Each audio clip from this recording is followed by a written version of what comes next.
feel like I'm doing a speech at school. So Dan, just your typical pre-weigh-in scrum, like we always do. But I gotta ask. I mean, this is a crazy sport. You've had a crazy life, but is this the craziest thing that you've ever been a part of? Yeah, I mean, there's been some pretty wild experiences from my past. That's probably why I'm so calm in this moment, because I feel like I've been here before. Like, people were kind of making a big deal about this, but I swear I've done this a couple of times. Flying from New Zealand to China. 12 hours the night before weigh-in, like getting out there. And when I did that, it was for $1,000. So, the times have changed. So I'm here, I'm all smiles. When exactly did you hit the ground here? In Vegas, about 7:30 last night. Yeah.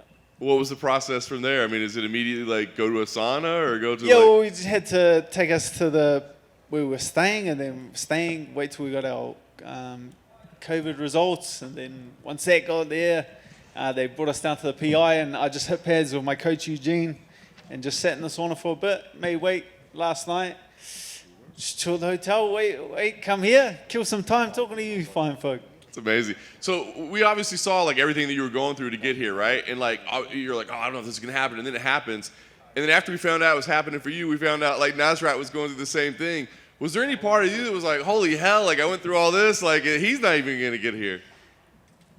When it came to his position, I was like, man, I was just smiling. I was like, this is comedy at this point. Like, we've gone, we're like too far. But it was pretty funny to see him copy my playbook and post it up and get the social media thing behind him. Because it's funny how it gets the ball rolling, because I'm 100% confident that it got the job done for me and got me my visa. So I don't know if it got him his visa, but it sure sped the process up. It's amazing. So I think all of us have been like, dude, if you guys want to fight at like welterweight or middleweight or light heavyweight, whatever you want. I mean, was there any thought at all of like, hey man, we need to change the weight class on this or whatever? Nah, not for me. Not for me. I made the agreement when I signed the fight to make the weight. It's just no question to it when it comes to me. You just show up on weight. That's. I agreed to come at this date. I agreed to be on this weight. I don't see why changing the travel time would change that. Last thing for me, obviously you're about to weigh in. We don't want to make this too tough. I don't want to make a big political statement or anything like that. But I mean, will this change anything? Like, I mean, will you consider relocating for a little while, or I mean, obviously this has been a struggle. I'm sure you don't want to go through it again. So, will this affect your career for the time being, as far as what you do moving forward? Definitely. We've definitely had the discussion as a team now. Like, there's a lot of different people who've been talking about it or thinking about it. I definitely been thinking about it myself, making a move stateside. But now we've had the discussion as a team. So now we're kind of just planning the logistics of it, where we're going. Like, obviously it's going to be left up to our coaches and not like a decision we'll make. But yeah, it looks like me and the family will be moving stateside with the team. It just has to happen. You know what I mean? Like, this last one was just getting a bit crazy. Even the fights before that, same thing, like lockdown during fight camp, and then the last fight, staying after for 2 months. Like, it's just crazy. And then this one just took the cake.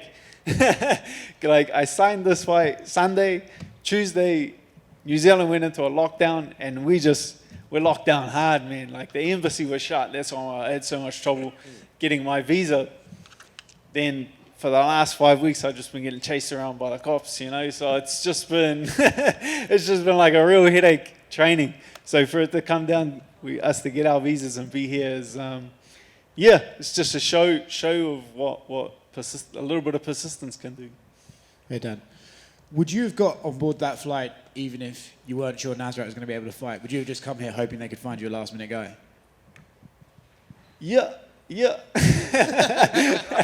I was like pretty committed at that point. Like, there was no way I was turning back. There was the other kiddie, Terrence McKinney, had said he'd jump in and take the fight, so I knew there was like a backup thing. It's not like I actually cared about the weight.